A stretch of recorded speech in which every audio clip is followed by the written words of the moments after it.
එහෙම තුන් පාරක් විතර රචනා ප්‍රශ්න ලියනකොට අපිට ලියන්න පුළුවන් වෙනවා. සමහරුන්ට තුන් පාර නෙමෙයි 6-7 පාර ගියත් බැරි වෙනවා. සමහරුන්ට දෙපාරක් තුන් පාරක් විතර ලියනකොට හරියනවා. හොඳද? ඒතකොට එහෙම තමයි රචනා ප්‍රශ්නයක් ලියන්න පුරුදු වෙන්නේ.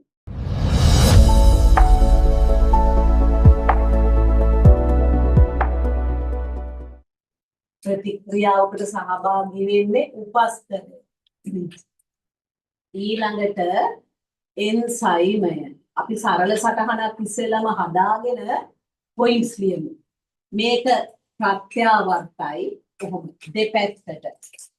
එතකොට ඊළඟට හැදෙනවා එන්සයිම උපස්ථර සංකීර්ණය.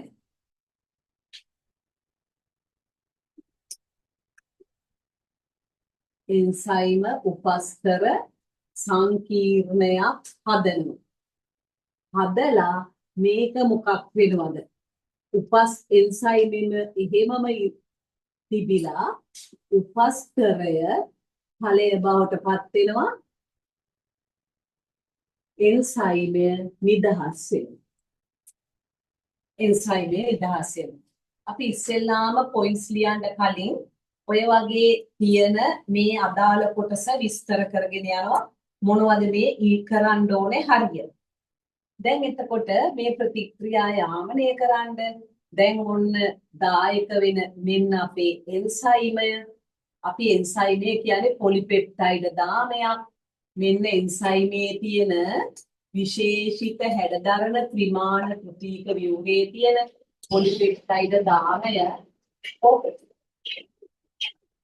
එතකොට මේක පවත්වාගෙන යන්න මේක අවශ්‍යයි බන්ධන. මොනවද මේ ප්‍රතීක ව්‍යුහය පවත්වාගෙන යන්නේ? හයිඩ්‍රජන් බන්ධන, අයනික බන්ධන, ඩයිසල්ෆයිඩ් බන්ධන, ජල බීතික අන්තර්ක්‍රියා නැත්නම් වැන්ඩවාල් අන්තර්ක්‍රියා කියන එක. එතකොට ඔය හතර මේ එන්සයිමේ ව්‍යුහය පවත්වාගෙන යනවා. එතකොට එන්සයිමයක ಗುಣ හානි වෙන්න පුළුවන් ඔය බන්ධන බිඳුනොත්. එහෙනම් දැන් මෙන්න අපි මේකට අදාළව අඳිනවා උපස්ථරය. අපිට උපස්ථරයක් මෙන්න මේ වගේ අඳින්න පුළුවන්. මෙන්න මෙහෙම උපස්ථරයක හැඩය. එතකොට මේ උපස්ථරයක් අපි හිතමු ග්ලූකෝස් උපස්ථරයක් වෙන්න පුළුවන්, පිෂ්ඨය උපස්ථරයක් වෙන්න පුළුවන්, ජල විච්ඡේදනය වෙනකොට ප්‍රෝටීන උපස්ථරයක් වෙන්න පුළුවන්. හරිද? එතකොට මේ වගේ දේවල් උපස්ථර. මේ උපස්ථරය සම්බන්ධ වෙන්නේ එන්සයිමේ තියෙන විශේෂිත හැඩය දරන ස්ථානය සක්‍රිය ස්ථානයට. සක්‍රිය ස්ථානයට තමයි උපස්ථරය සම්බන්ධ වෙන්නේ. සක්‍රිය ස්ථානයේ හැඩය එන්සයිමේ මේ හැඩය උපස්ථරයේ හැඩයට හරියටම සමානතාවයක් නැහැ. අපි කියන්නේ මේක අනුපූරකයි කියලා. කොහොමද? මේ හැඩය ආසන්නයෙන් මේ වගේ උපස්ථරයේ හැඩයට සමාන. ආසන්නයෙන් සමාන. එතකොට 100%ක්ම සමානත්වය පෙන්වන්නේ නැහැ. දැන් එතකොට ප්‍රතික්‍රියාවක් සිද්ධ වෙනකොට දැන් මොකද වෙන්නේ? ප්‍රතික්‍රියාවක් සිද්ධ වෙනකොට මේ සක්‍රිය ස්ථානයේ හැඩය උපස්ථරයේ හැඩයට අනුපූරක වෙලා ඒක හරිගැස්සෙනවා ප්‍රේරිත. මේ යාන්ත්‍රණය ප්‍රේරිත සීමුම් යාන්ත්‍රණය. ඒකේ විදිහට මේ සක්‍රිය ස්ථානය හදා ගන්නවා. එතකොට අපි මේකට කියන්නේ ප්‍රේරිත සීමුම් යාන්ත්‍රණය. ප්‍රේරණය වෙනවා. සීමුම් කියන්නේ ගැළපීමට. ප්‍රේරිත සීමුම් යාන්ත්‍රණය. එතකොට ඒකට ගැළපීමක් කරනවා කොතනද? සක්‍රිය ස්ථානය. එතකොට සක්‍රිය ස්ථානයට පුළුවන් තමන්ගේ ගොඩාක්ම වෙනස් වෙන්නේ යම්කිසි ප්‍රමාණයකට යාගේ සක්‍රිය ස්ථානයේ හැඩය වෙනස් කරන්න. යම්කිසි ප්‍රමාණයකට. දැන් එතකොට අපිට කියනවා තව නිවැරදි දිශානතිය තහවුරු කරයි කිය අපේ තියෙනවනේ ලියන්න එහෙම. දැන් එතකොට එන්සයිමයට සක්‍රීය ස්ථානයට දැන් උපස්තරය සම්බන්ධ වෙලා හදනවා මෙන්න එන්සයිම උපස්තර ඔන්න එන්සයිම උපස්තර සංකීර්ණය. දැන් හදන්නේ එන්සයිම උපස්තර සංකීර්ණය.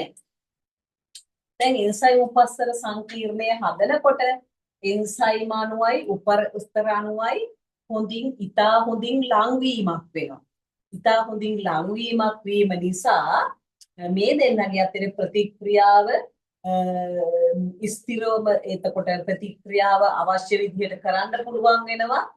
ඊළඟට දැන් අපි හිතමු මේක ජල විච්ඡේදන ප්‍රතික්‍රියාවක් නම් මේක වෙන්නේ ඵලය ඔහොම බිඳ වටනවා.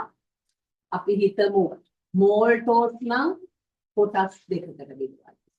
එතකොට සුක්‍රෝස් නම් ග්ලූකෝස් ධන ෆ්‍රක්ටෝස් වලට බෙදවත් කරනවා. ඕම මේ කොටස උන්න වෙන් කරනවා. ඒ හැමතිස්සෙම හොම් ප්‍රතික්‍රියා නෙවෙයි. දැන් එතකොට මේ තියෙන අනික මොනවද? එන්සයිමය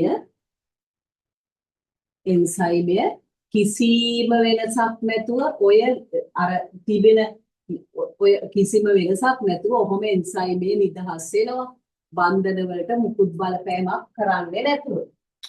දැන් එතකොට සමහර එන්සයිම මේ ප්‍රතික්‍රියාකාරීත්වය වඩා උත්ප්‍රේරණය වැඩි කරන්න මේවා තියෙනවා මෙහෙම විශේෂිත ස්ථාන. එතකොට මෙන්න මේවා බැඳෙනවා මොනවද? සහ සාධක. ඔන්න එන්සයිම ප්‍රතික්‍රියාවල් වලට සමහර එන්සයිම වලට අවශ්‍යයි සහ සාධක. ඔක්කොටම නෙමෙයි. සමහර එන්සයිම බොහෝ එන්සයිම වලට අපි ගොඩක් කියනවා සහ එන්සයිම සහ සාධක අවශ්‍යයි. මේ සහ සාධකය කාණ්ඩ දෙකයි. මොකද්ද මේ සහ සාධක කාණ්ඩය? එකක් තමයි කාබනික කොටස, හැබැයි ප්‍රෝටීන නෙමෙයි. ඊළඟට අකාබනික අයන. කාබනික වෙන්න පුළුවන්, අකාබනික අයන වෙන්න පුළුවන්. අපිට මේ අකාබනික අයන මතක තියාගන්න තියෙනවා සිං ධන 2 ඔක්කොම ධන 2කින් එන්නේ කොපර් ධන 2 ඔය වගේ ඒවා. කාබනික ඒවා NAD+, FAD, හීම්, බයෝටින් ඒ වගේ දේවල් විටමින වල ව්‍යුත්පන්න ඒ කියන්නේ ඒ තමයි කාබනික කොටස්. එතකොට ඒවා සම්බන්ධ වෙලා නම් ප්‍රතික්‍රියා ශීඝ්‍රතාවය වැඩි වෙනවා. දැන් අපි ඔය ටික හදාගන්න. ආයි අපිට දැන් මේක තනි ප්‍රශ්නයක් නේ. තව මේ යාමනයනේ. එතකොට මේ යාමනය හන්දා තනි ප්‍රශ්නයක් නම් තව අපිට අර ඔය සාසාදකයේ බැඳෙන විදිහ කතා කරන්න තියෙනවා. ඊට අමතරව තව යාමනය කරන්න තව දායක වෙනවා සක්‍රියක නිෂේධක, තරගකාරී නිෂේධක, තරගකාරී නොවන ඒවා. ඊළඟට තව කතා කරන්න ඕනේ ඇලෝස්ටරික් සක්‍රියනයක්, නිෂේධකයක්, අපි නිෂේධනයක් මේ පැත්තට අපි එකට එකතු කරලා තියෙනවා. දැන් අපි මේකට තව කොටසක් යනවා. මොකක්ද මේ කොටස? දැන් අපේ හරි. දැන් අපි ඔය සටහන හදාගන්නවා. නමුත් මේවට අපිට කිසිම තැනකට ලකුණක් එන්නේ නැහැ. අපි මේ මොකද්ද කරන්නේ? කරුණු සාරාංශ කරනවා. කරුණු සාරාංශ කරනවා ලකුණක් නැතුව. කරුණු මතක් කරනවා. එතකොට දැන් අපි ඊළඟට එකතු කරනවා මේකේ ඇලෝස්ටරික් යාමනයක් පොඩ්ඩක්. දැන් ඇලෝස්ටරික් යාමනය වෙනකොට මොකද්ද මේක? මේ ඇලෝස්ටරික් යාමනයට මේක අවශ්‍යයි උපේකක දෙකක් හෝ ඊට වැඩි ගණනක්. උපේකක දෙකක් හෝ ඊට වැඩි ගණනක් අවශ්‍ය එන්සයිම තමයි ඇලෝස්ටරික් එන්සයිම්. ඔන්න උපේකක දෙකක් හෝ ඊට වැඩි ගණනක්. දැන් අද 4ක්. මේ ඇලෝස්ටරික් එන්සයිම මේ දෙකක් අතරේ දෝලනය වෙනවා. මොනවද මේ? හැඩ දෙකක් අතරේ තමයි දෝලනය වෙන්නේ. මේ තමයි සක්‍රිය හැඩය. ඔය සක්‍රිය හැඩය ඊළඟට දෝලණය වෙනවා අක්‍රිය හැඩයක් එක්ක. දැන් එතකොට මෙන්න ඇලෝස්ටරික් එන්සයිම වල අක්‍රිය හැඩය කිව්වොත් ඔය ටික මේක දැන් මම පොඩ්ඩක් පොඩියට එන්දා ඕහොම. ඒතර ඔය දෙක අතරේ දෝරණය. දැන් එතකොට මේ සක්‍රිය හැඩයේ අවස්ථාවේ දැන් මෙතනට සම්බන්ධ වෙනවා ඇලෝස්ටරික් සක්‍රියකය. ඒක සම්බන්ධ වෙන්නේ කොතෙන්ද? මේ තමයි ඇලෝස්ටරික් සක්‍රියකයක් සම්බන්ධ වෙන යාමක ස්ථානය. යාමක ස්ථානය කොහෙද තියෙන්නේ? උපේකක සම්බන්ධ වෙන ස්ථානය. ඊළඟට උපස්තරයක් සම්බන්ධ වෙන්නේ මෙතෙන්ට. ඒ තමයි සක්‍රිය ස්ථානයද. මේ සක්‍රිය ස්ථානයට උපස්තරය. ඊළඟට උපේකක දෙකක් සම්බන්ධ වෙන ස්ථානයට යාමක අණුව. යාමක අණුව සක්‍රියකයක් වෙන්න පුළුවන්. ඒ වගේම යාමක අණුව නිෂේධකයක් වෙන්න පුළුවන්. දැන් ඇලෝස්ටරික් සක්‍රියකයක් වෙනවා ADP. ඇලෝස්ටරික් නිෂේධකයක් වෙනවා ATP. සක්‍රියකය නිෂේධකය. එතකොට සක්‍රියකයක් සම්බන්ධ වුණාම ප්‍රතික්‍රියාවේ අපි ප්‍රතික්‍රියාව සිදු කරන එකේ තව වඩාත් හොඳින් ප්‍රතික්‍රියාව කරලා දෙන්න මෙන්න මේ සක්‍රිය ස්ථානය හොඳට තහවුරු කරලා හැදෙනවා. එතකොට මේකට අපි කියනවා තහවුරු වූ සක්‍රිය හැඩය. ඔන්න තහවුරු වූ සක්‍රිය හැඩය බවට පත් වෙනවා. ඊළඟට නිෂේධකයක් බැඳුනහම මේකේ නිෂේධක හැඩය තවත් හොඳට නිෂේධක හැඩය හදලා දෙනවා. එතකොට ඔය වගේ කොහොම ඔන්න නිෂේධක හැඩය. මේ තමයි තහවුරු වූ නිෂේධක හැඩය. මේ තහවුරු වූ සක්‍රිය හැඩය. මේ රූප මොකෝවත් සටහනක් අවශ්‍ය නැහැ. එතකොට අපි දැන් ඔන්න ඔය කරුණු ටික පොතේ එකතු කරගත්තා. හොඳද? දැන් ඔය කරුණු ටික එකතු කරලා ලිව්වා. කරුණු හැලෙන්නේ නැති වෙන්න අපි මතකේ ඉස්සරහට අරගෙන යන්න ඕනේ. හැලීමක් වෙන්නේ නැති වෙන්න. ඔය ටික ගොනු කරගන්න ඉස්සෙල්ලාම දැන් අපි සම්පත් පොතේ මේ හරිය තියෙන වදන්ති මොනවද කියලා නැවත පොඩ්ඩක් බලනවා. ඊට පස්සේ කැම්බෙල් පොතෙන් මොනවද මේ හරිය තියෙන වදන්ති කියලා අපි යනවා. ඒ ටිකත් පොඩ්ඩක් ගොනු කරගමු. මාක ස්ක්‍රීන් එක ලියන්න කලින්. සමහර වෙලාවට මේ වගේ ප්‍රශ්නයක් මේ පාර එන්න ඉඩ තියෙනවා. මේ පාර හැමතැනින්ම අහලා තියෙන හන්දා එන්නේ කොතනද කියලා පිටම ස්කිරව කරන්න බැරි තත්ත්වයක් දෙවෙනි ගෲප් එකේ තියෙනවා. නමුත් එන්සයිම ප්‍රශ්නයක් අන්තිමට කිව්වේ 2019. මේ වගේ ක්‍රියාවක් ඒ උනාට ඇහුවේ නැහැ. එතකොට ඒකේ pH ගේ උෂ්ණත්වය නිෂේධක බලපෑම තමයි අපිට විස්තර කළේ. මේ හරියක් අපිට එන්න පුළුවන් තැන. අපි ඒ වගේ එකක් ලියලා පුරුදු වෙන්න ඕනේ. දිවීම අපිට එච්චර ලොකු පාඩුවක් වෙන එකක් නැහැ. සමහර වෙලාවට මේ කොටස එන්න පුළුවන්කම තියෙනවා. දැන් එතකොට ඔය ටික අපි ගොනු කරගත්තා. අපි ඉස්සෙල්ලා කතා කළේ මේ ටික. එන්සයිම් වල ප්‍රතික්‍රියා යාන්ත්‍රණයේ උපස්තරයේ එන්සයිම් උපස්තර සංකීර්ණයේ ඵලයේ එන්සයිම් ප්‍රේරිත සීගුම් යාන්ත්‍රණය. ඊළඟට සහසාධකයේ කාබනික අකාබනික ස්ථිරව බැඳෙන සහසාධක තියෙනවා, ලිහිල්ව බැඳෙන සහසාධක තියෙනවා. ප්‍රතික්‍රියාවේ ශීඝ්‍රතාවය වැඩි කරනවා. ආයි ඊළඟට දැන් අපි කළේ මේ ටික මොනවද මේ තියෙන ඇලෝස්ටරික් යාමනය, ඇලෝස්ටරික් සක්‍රියක හැඩය, ඇලෝස්ටරික් නිෂේධක හැඩය, ඒ දෙක අතරේ දෝලනය වීම, ADP අණුව, ATP අණුව, තහවුරු වුණු සක්‍රිය හැඩය ඔය ටික කතා කරලා.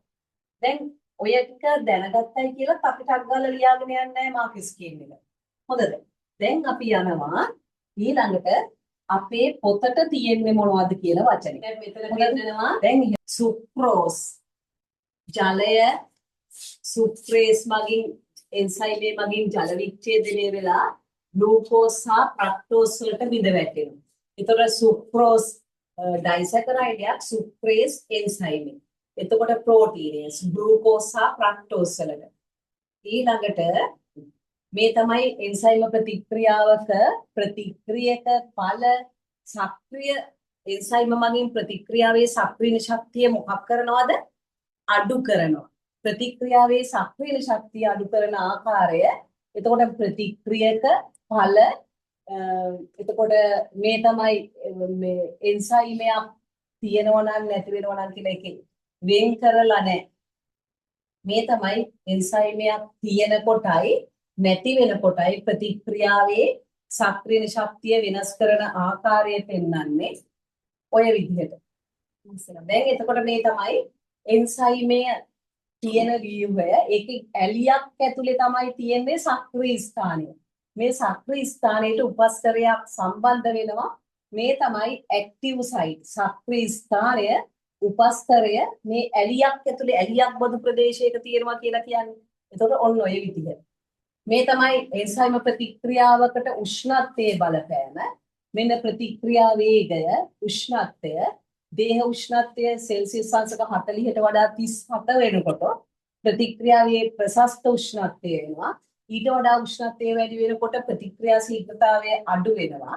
මේ ඊළඟට pH අගයේ බලපෑම ප්‍රශස්ත උෂ්ණත්වය අඩු වෙනකොට වැඩි වෙනකොට දෙකේදීම ප්‍රතික්‍රියා ශීඝ්‍රතාවය අඩු වෙලා යනවා. ඊළඟට තමයි අපි ඇලෝස්ටරික් යාමනය පැහැදිලි කරන්නේ. මේ ඇලෝස්ටරික් යාමනයේදී ඇලෝස්ටරික් එන්සයිම් මේ සහයෝගීතාව ඒවත් අපිට මෙතනට ගත්තා නම් හරි.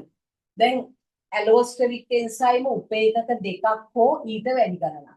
මෙන්න උපස්තරයේ සම්බන්ධ වෙන සක්‍රීය ස්ථානයේ මෙන්න යාමක ස්ථානය. දැන් එතකොට උපස්තරයේ එතනට සක්‍රියකය හෝ නිෂේධකය යාමක ස්ථානයට බැඳෙන බව මෙන්න මෙතනින් පෙන්නනවා. යාමක ස්ථානයට සම්බන්ධ වෙනවා. දැන් එතකොට මෙන්න සක්‍රියකයක් සම්බන්ධ වුණාම තහවුරු වූ සක්‍රිය හැඩය. මෙන්න දෝලනය මෙන්න නිෂේධකයක් සම්බන්ධ වුණාම තහවුරු වූ නිෂේධක හැඩය. ඊළඟට මෙන්න සහයෝගීතාවය කියන එක සහයෝගීතාවය එතකොට ඒකත් ඇලෝස්ටරික් එන්සයිම වර්ගයක ක්‍රියාවක්මයි සහයෝගීතාවය. එතකොට කූපෙරටිවිටි කියලා. එතකොට අපි ඔන්න ඔය ටිකත් එක්ක එකතු කරලා මේ පාඩම කරගෙන ලියාගෙන යනවා. හොඳද? දැන් එතකොට දැන් අපි බලමු. දැන් මෙතන කියනවා මහාණු කියනවා ජීවී සෛල තුල නිපද වෙනවයි කියනවා. ජෛව රසායනික ප්‍රතික්‍රියාවක සක්‍රීය ශක්තිය අඩු කරනවා. ඊළඟ ප්‍රතික්‍රියාවේ අන්තඵලම ගුණවල ස්වභාවය වෙනස් කරන්නේ. මේ හරිය අපිට විභාගයකට ලියන්න ආවා. මොකද 2019. එතකොට අපි මේ හරිය ගැන වැඩි කල්පනා කරන්නේ නැතුව එහාට යන්න ඕනේ. බොහෝ එන්සයිම් උත්ප්‍රේරක ප්‍රතික්‍රියා ප්‍රතිවර්තයයි ප්‍රතික්‍රියාවට වැය වෙන්නේ ප්‍රතික්‍රියාව සිදු වන සක්‍රීය ස්වභාවය කියනවා. මෙතනට තමයි ඉතින් යන්නේ. එන්සයිම් ක්‍රියා කරන ප්‍රතික්‍රියකය උපස්තරය. උපස්තරයට බැඳී එන්සයිම් උපස්තර සංකීර්ණයේ සාදයි. එතකොට එතෙන්දී එන්සයිම් උත්ප්‍රේරක ක්‍රියාවලිය ඵලය බවට පත් වෙනවා එන්සයිමේ ඊළඟට විශිෂ්ට ප්‍රතික්‍රියාවක් බැගින් උත්ප්‍රේරණය කරනවා. එතකොට මෙන්න සක්‍රීය ස්ථානයේ එන්සයිමේ හැඩය පවත්වාගෙන යන්නේ එතකොට ඒකට ඒ අර තියෙන ඇමයිනෝ අම්ල කීපකින් විතරයි හැදලා තියෙන්නේ. එන්සයිමේ දැඩි ව්‍යුහයක් නෙවෙයි. එන්සයිම් උපස්තරය අතර ඇති අන්තර්ක්‍රියාව හේතුවෙන් එන්සයිමේ සක්‍රීය ස්ථානයේ හැඩය මදක් වෙනස් වෙනවා. එතකොට සක්‍රීය ස්ථානයේ උපස්තරයයි ඊට පස්සේ තමයි එකිනෙකට පොරොප වෙන්නේ. මේක ප්‍රයුක්ත සියුම් යාන්ත්‍රණය එතකොට තදින් ගැළපීම හේතුවෙන් අර ලංකලහම සක්‍රීය ස්ථානයට තදින් ගැළපීම හේතුවෙන් උපස්තරය හා සක්‍රීය ස්ථානය එකිනෙකට ලං වෙනවා. අණුවල නිවැරදි විචාරතිය තහවුරු කරනවා. ප්‍රතික්‍රියාව ප්‍රගමණයට හා උපස්තරයේ ඵලය බවට පත්වීමට උත්ප්‍රේරණය උදව් වෙනවා. එතකොට එන්සයිමේ ඊළඟට සක්‍රීය ස්ථානයෙන් අයින් වෙනවා. අන්තිමට එන්සයිමේ කිසි වෙනසක් නොවි ඉවත් වෙනවා. උපස්තරයේ විතරක් ඵලය බවට පත් වෙනවා. එතකොට මෙන්න මේ ටික අපි කතා කරන්න ඕනේ. සහසාධක ගැන පොඩ්ඩක් කියන්න ඕනේ. ඊළඟට උෂ්ණත්වය මේ හරිය ගැනට වඩා අපි ඊළඟට යන්න ඕනේ. මේ නිෂේධක ආකාර ගැන කියන්න ඕනේ. ඊළඟට කතා කරගෙන යන්න ඕනේ ඇලෝස්ටරික් සක්‍රියණය. ඊළඟට ඇලෝස්ටරික් සක්‍රියක ADP ඊළඟට සහයෝගීතාව. එතකොට ඔන්න ඔය හරිය කොටස් ටික අපි එකතු කරලා ලියාගෙන යනවා. එතකොට මේ ටික අනුව දැන් එහෙමනම් අපි මේකේ උත්තර ටික පොඩ්ඩක් බලමු. අපි හදාගත්ත උත්තර ටික ලියන්න ඕනේ. දැන් එන්සයිම වල ප්‍රතික්‍රියා යාන්ත්‍රණය විස්තර කරමින් එන්සයිම ගැන රචනයක් ලියන්න. අපි ඉස්සෙල්ලාම මාක් ස්කීම් එක ලියාගෙන ඊළඟට පස්සේ මේකේ විදිහට රචනාව පොළවල දිගට ලියාගෙන යනවා. ගිහිල්ලා ඉවර වෙලා මේ මාක් ස්කීම් පොයින්ට්ස් තියනවාද කියලා බලනවා. ඉස්සෙල්ලාම මාකින් එක ලියා ගන්න. මාකින් එක ලියාගෙන ඉවර වෙලා ඊට පස්සේ අපි කරන්නේ මොකද්ද? පොළයක් අරගෙන මේක ලියන්න පුළුවන්ද කියලා බලනවා. එතකොට මාක් ස්කීම් එක බලන්නේ නැහැ. බලන්නේ නැතුව ඊට පස්සේ ලියලා ඉවර වෙලා පොයින්ට්ස් තියෙන තැන් වලට හරි දානවා. නැති තැන් ආයි අස්සෙන් ලියා ගන්න. එහෙම 3 පාරක් විතර රචනා භාෂ ලියනකොට අපිට ලියන්න පුළුවන් වෙනවා. සමහරුන්ට 3 පාර නෙමෙයි 6-7 පාර ගියත් බැරි වෙනවා. සමහරුන්ට 2 පාරක් 3 පාරක් විතර ලියනකොට හරියනවා. හොඳද? ඒතකොට එහෙම තමයි රචනා ප්‍රශ්නයක් ලියන්න පුරුදු වෙන්නේ. ඉස්සෙල්ලාම අපි උත්තර ටික ලියාගෙන ඉමු. ලියාගෙන ඉවර වෙලා මේක හදාගමු. දැන් බලන්න එන්සයිම වල ප්‍රතික්‍රියා යාන්ත්‍රණය විස්තර කරමින් එන්සයිම ගැන රචනයක් ලියන්න. දැන් පළවෙනි එක. එන්සයිම ජීවී සෛල තුල නිපද වෙන ජෛව උත්ප්‍රේරක ලෙස ක්‍රියා කරන මහා අණුවේ. ඒක ලියා ගන්න. ඊළඟට 2 බොහෝ එන්සයිම ගෝලීය ප්‍රෝටීන වේ. ඒවා මගින් උත්ප්‍රේරණය කරන ප්‍රතික්‍රියාවක සක්‍රීය ශක්තිය අඩු කරයි. ඊළඟට 4 බොහෝ එන්සයිම තාපස්ථායී නැත්නම් සංවේදී වේ. 5 ඒකෙන් ප්‍රතික්‍රියාවක අන්තඵලවල ගුණ හෝ ස්වභාවය වෙනස් නොකරයි. 6 ප්‍රතික්‍රියාව තුලදී එයට වැය නොවේ. එතකොට ප්‍රතික්‍රියාව සිදු වෙන ස්ථාන තියෙනවා pH ගේ ප්‍රතික්‍රියා ශීඝ්‍රතාවයට බලපානවා. මෙතන එතකොට ප්‍රස්ථාරයෙහිම අඳින්න යන්න උවමනාවක් නැහැ. මොකද ප්‍රශ්නෙත් එක්ක එච්චර එකක් කරන්න Tamanට බෑ. වේගෙන් ලියන් යන එක තමයි අපිට තියෙන්නේ. ඊළඟට එන්සයිම ප්‍රතික්‍රියාවක ශීඝ්‍රතාවයට pH ගේ බලපානවා. pH ගේ වැඩි කිරීම අඩු කිරීම හේතුවෙන් එන්සයිමේ ප්‍රතික්‍රියාව අඩු වෙනවා ප්‍රශස්ත උෂ්ණත්වයට වඩා ප්‍රශස්ත pH ගේට වඩා ඉහළම ප්‍රතික්‍රියාවක් තියෙන pH ගේ ප්‍රශස්ත pH ගේ ප්‍රතික්‍රියාව ශීඝ්‍රතාවට උෂ්ණත්වය බලපානවා. උෂ්ණත්වය වැඩි කරනකොට ප්‍රශස්ත උෂ්ණත්වය දක්වා ශීඝ්‍රතාවය වැඩි වෙනවා. ඊට පස්සේ එන්සයිමේ ක්‍රියාකාරීත්වය අඩු වෙනවා. නිෂේධක ප්‍රතික්‍රියා ශීඝ්‍රතාවයට බලපානවා. නිෂේධක බැඳෙන්නේ දුර්වල බන්ධන වලින් ප්‍රත්‍යාවර්තව හෝ සහසංයුජ බන්ධන වලින් අප්‍රතිවර්තීව. දැන් එතකොට අප්‍රතිවර්තී නිෂේධක ප්‍රතිවර්ත නිෂේධක ඒවා උපස්තරයේ එන්සයිමේට අධිකව විශිෂ්ට වෙන එක බොහෝ එන්සයිම උත්ප්‍රේරක ප්‍රතික්‍රියා එක කලින් නිෂේධක තරගකාරී හෝ තරගකාරී නොවන නිෂේධක එන්සයිමයක් උපස්තරයට බැඳී එන්සයිම් උපස්තර දැන් අපි 21 ඉඳන් යන්නේ අර ප්‍රේරිත සීගුම් යාන්ත්‍රණය ලියන්නේ. දැන් බලන්නකෝ ප්‍රශස්ත pH ගේ බලපෑම. ප්‍රශස්ත pH ගේ බලපෑම දැන් අපි ලියනකොට අපේ ඡේදයක් වෙන් කරනවා. 8 9 10 ඇති අපිට. එතකොට ඒක රූල් 8 9 10 එක ඡේදයක් විදිහට ලියනවා 8 9 10. මොකද ඒ ටික යන්නේ pH අගයට. එන්සයිම් ප්‍රතික්‍රියාවක ශීඝ්‍රතාවයට pH බලපානවා. ප්‍රශස්ත pH අගයට වඩා අඩු කිරීම හෝ වැඩි කිරීම හේතුවෙන් කියන කොටස ඒ ටික pH අගය. එතකොට අපි දැන් ඒ කොටස් එක එක වෙන් කර ගැනීමත් අපිට කරන්න ඕන ඊළඟට. 12 13 ඉඳන් 14 වෙනකල් අපිට එක ඡේදයක් 12 13 14 ඡේදය මොකක්ද කියන්නේ උෂ්ණත්වය වැඩි කිරීමේදී ප්‍රශස්ත උෂ්ණත්වය දක්වා ප්‍රතික්‍රියාවේ ශීඝ්‍රතාවය වැඩි කරනවා ප්‍රශස්ත උෂ්ණත්වය ඉක්මවා උෂ්ණත්වය වැඩි කරනකොට ප්‍රතික්‍රියාව ඉතා ශීඝ්‍රයෙන් එන්සයිම් ප්‍රතික්‍රියාව අඩු කරනවා උපස්තර සාන්ද්‍රණය වගේම නිෂේධක ඊට පස්සේ නිෂේධක බලපෑම මෙතන ඉඳලා 14 ඉඳලා අපිට කීය දක්වා යනවද මේ? දැන් 14 ඉඳලා අපි මේ නිෂේධක වල බලපෑම 16 17 එනකල් යනවා. ඒක එක ඡේදයක්. ඒ වගේ ඡේද වෙන් කරන්න. දැන් නම් ඕන වෙන් කරන්න ඕනේ නැහැ. පස්සේ ඔයගොල්ලන්ට ඒවා මෙහෙම ඉරක් ගහලා වෙන් කරගන්න පුළුවන්. pH අගයට පොයින්ට්ස් 3යි, උෂ්ණත්වයට පොයින්ට්ස් 3යි, නිෂේධක වලට පොයින්ට්ස් 4යි. මොකදන්න? මේ ලියන සංඛ්‍යාව හැම එක මෙහෙම වෙන් කරන්න. පොදු කතන්දර ටික තමයි මේ පොයින්ට්ස් 4. දැන් අපි දැන් යන්නේ ප්‍රතික්‍රියාවේ අර යාන්ත්‍රණය විස්තර කරන හරියට මෙතන ඉඳන් මේ ටික ප්‍රේරිත සීහුම් යාන්ත්‍රණය. ඔය ටික ප්‍රේරිත සීහුම් යාන්ත්‍රණය. කීයක් දැන් පොයින්ට්ස් හදනවද බලන්න. උපස්තරයේ එන්සයිමයට අධිකව විශිෂ්ටයි. බොහෝ එන්සයිම් ප්‍රතික්‍රියා මේක ප්‍රත්‍යවර්තයි කියන එක කලින් ආවා.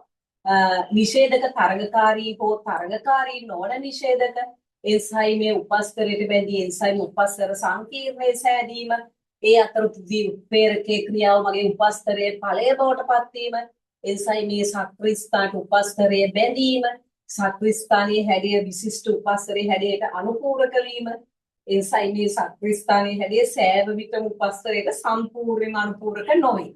එන්සයිමේ හා උපස්තරය අතර අන්තර්ක්‍රියාවෙන් එන්සයිමේ සක්‍රිය ස්ථානයේ හැඩය මදක් වෙනස් වේ. එතකොට ඒ හේතුවෙන් උපස්තරය හා සක්‍රිය ස්ථානයේ එකිනෙක අනුපූරක වී මෙය ප්‍රේරිත සීහුම් යාන්ත්‍රණයයි.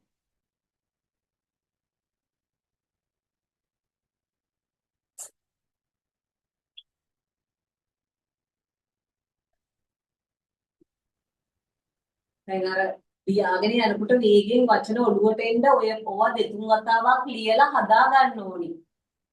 ස්ක්‍රීන්ෂොට් නම් වැඩි ගහගෙන යනවා නෙමෙයි. Tamanට බැරි වෙයි. ටිකක් යනකොට. ඒක ටිකක් හානිකර වෙනවා. ඒක නිසා පොඩ්ඩක් අතින් ලියන වැඩේම හදා ගන්න. දැන් එතකොට 18 ඉඳන් කීයට දෙන්නේ 29ට. ඒක පොයින්ට් එක කඩලා රූල 29න් පස්සේ රූලක් අරින්න. 18 ඉඳන් 29ට ලියලා 29න් පස්සේ රූලක් අරින්න.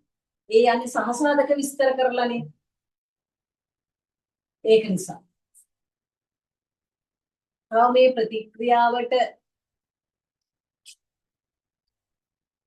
අඩු වෙලා තියෙන වචනයක් තියෙනවා. ඒ වචනේ අපි ලියලා හදා ගන්න ඕනි. මොකද්ද කියන්න බලන්න අඩු වෙලා තියෙන වචනේ. අපි එක වචනයක් අඩුයි. නිවැරදි දිශානතිය තහවුරු කරයි කියන වචනේ අපිට අවශ්‍යයි. ඒ නිවැරදි දිශානතිය තහවුරු කරයි කියන වචනේ අපි ගොඩනගන්න ඕනි. කොතනටද අපි මේ වචනේ ගොඩනගන්නේ?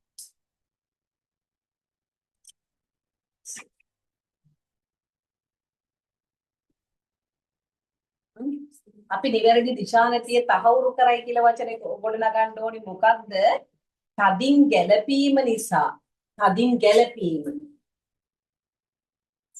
මෙන්න මෙතනට අපි එකතු කරන්න ඕනි 28. 28 ළඟට එකතු කරන්න ඕනේ තදින් ගැළපීම නිසා උපස්තරය හා සක්‍රිය ස්ථානයේ එකිනෙකට ලං වේ. තදින් ගැළපීම නිසා උපස්තරය හා සක්‍රිය ස්ථානය එකිනෙකට ලං වේ. මෙන්න මෙතන. තදින් ගැළපීම නිසා උපස්තරය හා සක්‍රිය ස්ථානය එකිනෙකට ලං වේ.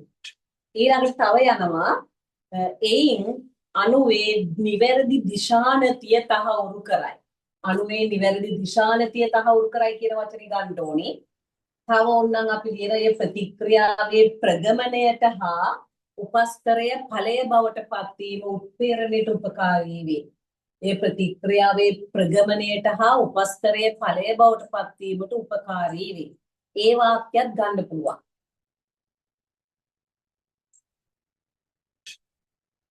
ඊළඟට 30 සමහර එන්සයිම් උත්ප්‍රේරක ක්‍රියාකට අත්‍යවශ්‍ය ප්‍රෝටීන නොවන සාධක ඒව තමයි සමහර ඒවා තදින් ස්ථිරවම බැඳෙනවා සමහර ඒවා ලිහිල්ව බැඳෙනවා ඒවා සහ සාධක කාබනික අකාබනික වේ ඒ වචන 33 දැන් මේ තව අපි ටිකක් පොයින්ට්ස් 38ක් වගේ අපිට ඉදිරිපත් කරන්න ඕනේ අපිට එහෙම 38ක්ම ඉදිරිපත් කරලා ප්‍රශ්නයක් ලියන්න බෑ අපි තව වැඩිපුර ලියා ගන්නවා වැඩිපුර ලියාගෙන කරුණු හදා ගන්නවා ඒකයි 45ක් ගිහින් තියෙන්නේ දැන් බලන්න 34 බොහෝ අවස්ථාවලදී සෛල තුළ එන්සයිම ක්‍රියාවලිය ස්වභාවිකව යාමනය කරන තරඟකාරී නොවන ප්‍රත්‍යාවර්ත නිෂේධක ඒවා සක්‍රියක හෝ නිෂේධක ඒවා එන්සයිමේ විශිෂ්ට යාමක ස්ථානයේ සහජ සංයුජ නොවන අන්තර්ක්‍රියා මගින් බැඳේ එන්සයිමේ හැඩයට කෘත්‍යයට බලපෑම් ඇති කරනවා එතකොට එන්සයිමේ ක්‍රියාකාරීත්වය උත්තේජනය හෝ නිෂේධනය කරනවා අමතරව යනවා ඇලෝස්ටරික් සක්‍රියණය හා නිෂේධනය 39 ADP ඇලෝස්ටරික් සක්‍රියකයක් ලෙසත් ATP ඇලෝස්ටරික් නිෂේධකයක් ලෙසත් ක්‍රියා කරයි. අපි ඒ වචනේ විතරයි ඇලෝස්ටරික් සක්‍රියණයට නිෂේධනයට අරන් තියෙන්නේ. ඊළඟට සහයෝගීතාව මේ තවත් වර්ගයක ඇලෝස්ටරික් සක්‍රියණයකි බහු උපේකක එන්සයිම් වල ක්‍රියාත්මක වේ. ඒ කියන්නේ ඇලෝස්ටරික් එන්සයිම් වල ගොඩක් තියෙන ඒවා ඇලෝස්ටරික් බහු උපේකක එන්සයිම් වලින් ප්‍රතිපෝෂී නිෂේධනය පරිවෘත්තීය ක්‍රියාවලියක අන්තඵල නිපදවීම යාමනය කරන ක්‍රියාවලියකි. ඕම් ඔය විදිහට ඔය ටික ලියලා හදාගන්න. දැන් ලියන්නකො ඔය 45 වැඩි කිරීම 45 ඉතින් 50ක් විතර වගේ තමයි. ඕකෙන් 38ක් වැඩි කිරීම 3 4